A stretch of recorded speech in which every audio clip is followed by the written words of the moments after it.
Jason Voorhees isn't even the killer in the most infamous kill of his own franchise. That arrow through the throat came from Pamela Voorhees, a fake mattress, and a crew willing to rig blood and prosthetics around Kevin Bacon's real body for one unbroken shot. Every legendary kill that followed would trace back to that same trick, turning what the filmmakers didn't have into the only weapon they ever needed: Jack. Friday the 13th, the most famous kill in slasher history, was committed by someone who isn't the franchise's killer at all. Jack dies in a bottom bunk at Camp Crystal Lake, rain hammering the cabin roof, fresh off sleeping with Marcy and feeling pretty good about his night. He's relaxed. He's unaware. He is, in the language of every horror movie ever made, exactly the kind of guy who's about to get an arrow through the throat. And he does. But the hand behind that arrow doesn't belong to Jason Voorhees. It belongs to his mother, Pamela. Voorhees is the killer in the original 1980 film, full stop. Jason isn't the murderer here. He's not even alive. Pamela racks up 9 kills across the runtime, working her way through a summer camp's worth of counselors with a rage that only makes sense once you know exactly what she's avenging, and Jack is one of 9 names on that list. Casual fans will tell you this is a Jason kill. It isn't, not even close. The guy whose face is on every poster, every video game, every Halloween mask sold at every drugstore in America doesn't swing a single weapon in the movie that made him famous. 0 kills. In the film that built his entire legend. Here's what actually happens on screen. The arrow comes up through the mattress from below and punches straight out through Jack's throat. And the blood doesn't trickle, it erupts. One continuous unbroken shot with 0 cuts to hide the trick. That's the part that made audiences lose their minds in theaters back in 1980. No edit to fake it, no cutaway. Just a sudden gazer in real time, happening right in front of the camera with nowhere to hide a mistake. The trick itself is beautifully simple once you know it. Kevin Bacon's head and upper body were fed through a fake mattress rigged over a hole with a prosthetic neck appliance built to take the arrow and the blood feed from underneath. Someone was crouched beneath that set piece on cue, driving a fake arrow up through a fake throat and hoping the whole thing looked seamless on the first try. It did. 95 minutes, 10 human deaths counting Pamela's own, and this is the one people still bring up decades later at parties nobody invited them to. No monster, no mask, no Jason, just a crew working around a limited budget, and somehow that limitation is exactly what made it unforgettable. Bigger effects, more money, a real supernatural killer swinging the weapon himself, none of that would have hit as hard as one practical arrow gag shot in a single unbroken take. The franchise's most legendary murder didn't come from ambition. It came from a team with almost nothing, refusing to fake the one shot that actually mattered. If the killer everyone remembers wasn't even in the movie that started it all, then get ready for the entry where the man in the mask isn't who you think either, and the person swinging the weapon was never supposed to be him. Roy. A new beginning, the most hated kill sequence in this entire franchise doesn't even belong to Jason. Friday the 13th. A New Beginning wants you to believe the man in the hockey mask is back, carving through a halfway house full of troubled teens. He isn't. The mask is real. The machete is real. The body count is real. But the man underneath is a paramedic named Roy Burns, and he's only wearing that mask because his son Joey got murdered early in the film and something in him snapped. Jason Voorhees is not in this movie, not for one single frame of it. Nobody working on set that year would tell you that up front either, because the entire marketing campaign depended on you not knowing you were watching a grieving father instead of a resurrected killer. Roy spends most of the runtime doing exactly what Jason would do, hacking through victims with a machete, stalking the woods, moving with that same slow, relentless walk that never seems to break into a run. But the film saves its strangest sequence for the barn, where Pam and Reggie corner the killer and Pam grabs a chainsaw off the wall. She swings it defensively, catches him across the shoulder, and actually drives him backward. Think about how rare that is. The final girl is usually the one running from the chainsaw, not holding it. Here, she's the one drawing blood with it, even if it isn't the killing blow. That blow comes seconds later, when Roy gets knocked from the barn loft and lands on a bed of spikes below. He dies exactly the way Jason usually kills other people, impaled, sudden, brutal, no last words, and no mercy. Then, the mask comes off, and the audience realizes they just watched an imposter bleed out on a farm tool, wearing a face that was never his to wear in the first place. Fans were furious, not because the kill was weak on its own. The barn sequence has real tension and a genuinely nasty death. They were furious because the marketing sold them Jason and delivered a grieving paramedic in a knockoff mask. It's the same trick from the first film all over again, dressed up bigger and meaner, and audiences caught it twice in a row. That's not a coincidence. That's a pattern. And it's the second time this series proved the mask does all the heavy lifting while the man underneath barely matters at all, whether that man is Pamela Voorhees or a paramedic nobody outside the credits can name. The chainsaw defense, the loft fall, the spikes, none of it gets remembered as an iconic Jason kill the way the machete through the sleeping bag moment does. Ask a room full of horror fans to name Roy's death and half of them will need a second to place it. That's the tell.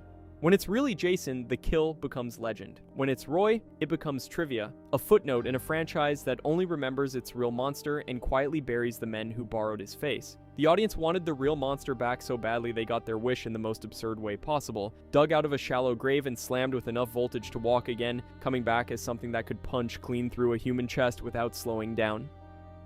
The couple. Jason lives. A metal fence post and a bolt of lightning did what 2 entire movies could not. They brought back a killer who wasn't pretending anymore. Tommy Jarvis meant to destroy Jason's corpse for good. That was the plan. Permanent, final, over, no ambiguity about it. Instead, he grounded a fence post into the body during a graveyard storm, and Crystal Lake got exactly the opposite of what everybody wanted. This is not a man in a hockey mask anymore. This is something dug up, charged, and permanently furious about it. Jason Lives knows exactly what it just did and it starts laughing almost immediately. There's a paintball massacre played for cartoon slapstick, campers who exist purely to be picked off in increasingly ridiculous fashion, and a killer who now shrugs off gunfire like it's mildly annoying weather. The film had every reason to play this straight. The resurrection alone is horror movie gold, genuinely one of the better hooks in the franchise. It chose not to. Nowhere does that choice land harder than One Cabin, where a couple has the music turned up loud enough to drown out their own deaths. Jason walks in on a stereo blasting and a good time in progress, and he treats the equipment like it personally offended him. He puts the machete through the noise and then through the people making it, and for a few seconds the horror and the punchline are the exact same shot. That's the trick nobody saw coming after Ginny and the Roy years. 2 straight movies handed the mask to someone else, and fans spent both of them waiting for the genuine article to come back. Now he's back, he's undead, and instead of getting the grim slasher purists were owed, they got a killer who smashes a boombox for a laugh before he opens someone's chest. Somewhere a franchise historian is quietly filing this under betrayal. Some viewers loved it instantly. Balanced kills, self-aware tone, a franchise finally having fun with its own absurdity instead of taking itself so seriously. Others watched that stereo get destroyed and felt something shift for the worse. The beginning of a version of Jason built for punchlines instead of dread. Nothing in the film says outright that this is the exact moment Crystal Lake became a joke told on purpose, but the pattern is right there, sitting in plain sight for anyone paying attention. A director willing to let his unstoppable killer share a scene with a paintball gun is a director who already knows the audience is in on it, and that's the part purists still argue about at 2 in the morning, not whether Jason got stronger, he clearly did, strong enough that the only answer left by the end is chaining him to a boulder at the bottom of the very lake he's named after. The argument is whether making him funny made him smaller, whether every prop-based gag that came after this one, and there are plenty, owes its existence to a stereo getting macheted apart in 1986. Jason survived bullets in this movie. He survived being buried, drowned, chained to rock. What nobody expected was that he'd survive being a punchline too, and come out the other side more famous for it than ever, laughing the whole way. But the single most legendary swing in this whole saga wasn't a clever prop gag or a supernatural resurrection, it was one hit made brutal by the very people trying to make it tamer. Judy, the new blood. One hit, that's all it took.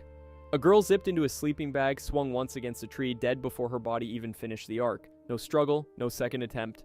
Just physics doing something horrible in under a second. The obvious story here is Tina Shepard, a telekinetic teenager trying to reach her dead father across Crystal Lake, who instead dragged something far worse up from the bottom. That's the premise the marketing sold you. It is not the reason anyone remembers this movie. What people remember is the sleeping bag. Jason grabs a camper still zipped inside hers like a bag of laundry, hauls her off the ground, and cracks her against a tree trunk with a sound that lands wrong every single time. It's over instantly. No flailing, no drawn-out struggle, just a single grotesque impact, and then stillness. Here's the part that turns this from a gross-out kill into the thesis of the whole franchise repeating itself. The version audiences saw was not the version anyone shot. Director John Carl Buechler has said outright that the original scene involved multiple hits, Jason smashing her against the tree again and again, a longer and more drawn-out kill built for maximum spectacle. The MPAA looked at that footage and said absolutely not. Cut it down. So the crew was forced to trim it to a single impact, one brutal slam, and nothing else. And that single impact is the one people can't stop talking about decades later. Think about what that means.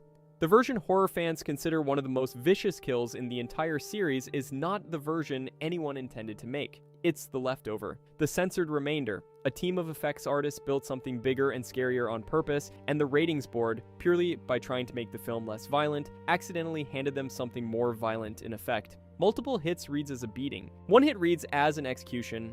This is the same story as the very first kill in this franchise, just wearing different decomposition makeup.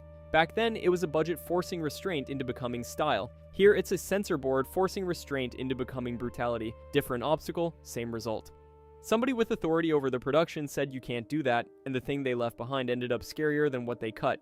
There's a real person underneath that statistic too, even if she only exists for one scene.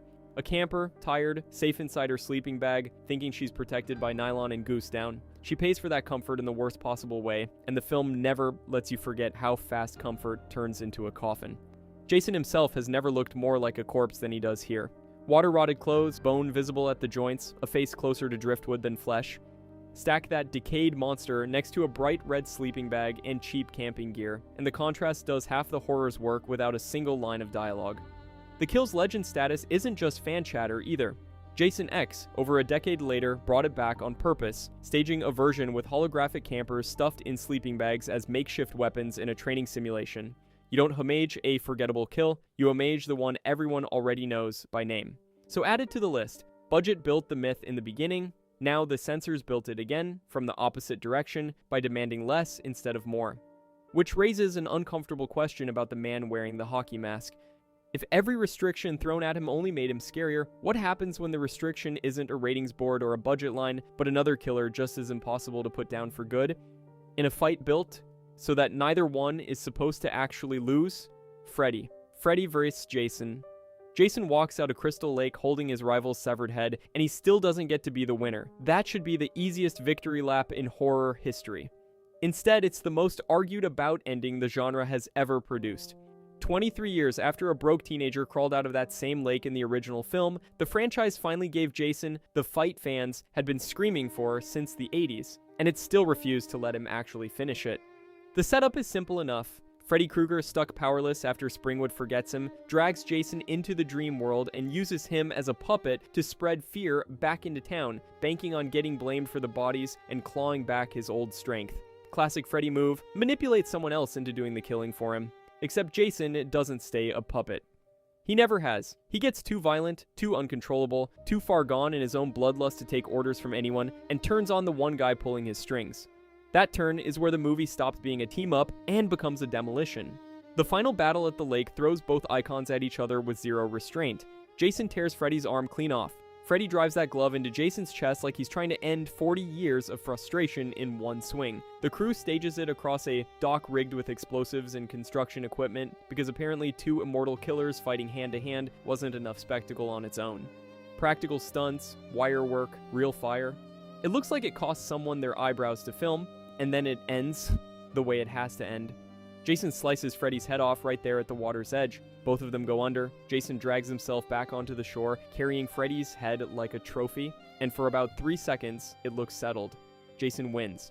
Final answer. Movie's over, then the head winks. One wink, and every ounce of resolution the fight just built evaporates. It's the same trick this franchise has been running since a fake Jason fooled an entire cabin of teenagers, since a hockey mask covered for a stuntman, audiences swore was still Kane Hodder. The film spent an entire runtime promising to settle the who would win argument that horror fans had been having since the 80s, then handed them a wink instead of an answer. That's not a mistake, that's the house style. Because a real loser here breaks something the franchise can't afford to break. If Freddy actually dies for good, fine, that's one bad guy retired. But if Jason actually wins clean, no wink, no ambiguity, no comeback clause, then he's just a guy who beat another guy.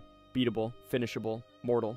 And mortal is the one thing this character was never allowed to become. Not when a cut arrow saved him from the censors, not when a hockey mask let him survive being someone else entirely. Think about what a clean win actually costs the franchise. It hands audiences a finished story, and a finished story is exactly what a horror icon can never have. A defeated Jason is a dead franchise, and somebody in that editing room understood that a decisive ending kills the myth faster than any machete ever could. Ambiguity, it turns out, is the only immortality this character actually needed. So the film gives you carnage instead of closure. two icons tearing each other apart across a burning dock, and the actual verdict left hanging in the water with a wink nobody can fully explain away. It's brutal, it's satisfying to watch, and it settles absolutely nothing, which turns out to be exactly the point.